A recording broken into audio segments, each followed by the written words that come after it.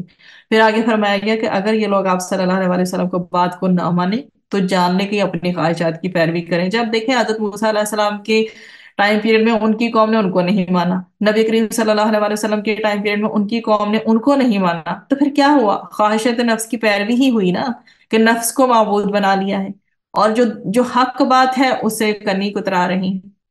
تو تعصب میں مبتلا ہوتے ہیں بیسیکلی ایسے لوگ، خواہشات کے بندے بن جاتے ہیں، خواہشات کے غلام بن جاتے ہیں. اور یہ بہت ہی زیادہ ڈینجرس بات ہے جب ایک انسان، کوئی بھی ہم میں سے بھی کوئی عام انسان ہو، جب وہ اپنی خواہشات، اپنی تمناؤں اور آرزوؤں کے پیچھے چلے گا تو پھر حلال حرام کی قدر سے بھول جائے گی. اس کو یہ بھول جائے گا کہ تقوی کیا چیز ہے، اسے یہ بھول جائے گا کہ برائی کیا ہے اور بھلائی کیا ہے. تو اللہ سبحانہ و تعالی ہمیں خواہشات کی پیروی سے بچائیں، کیونکہ خواہشات کی پیروی کرنے والا کبھی بھی کامیاب نہیں ہوتا.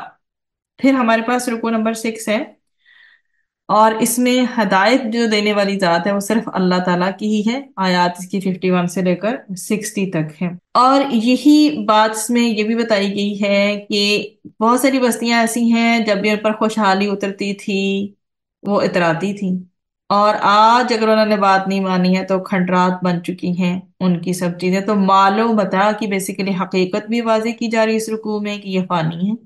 چند روزہ ان سے فائدہ اٹھا لو، پھر ان کو چھوڑ کر چلے جانا ہے. البتہ اللہ کے ہاں جو انعامات ملیں گے وہ کہیں بہتر ہیں، کئی درجے بہتر ہیں اور ہمیشہ باقی رہنے والے ہیں.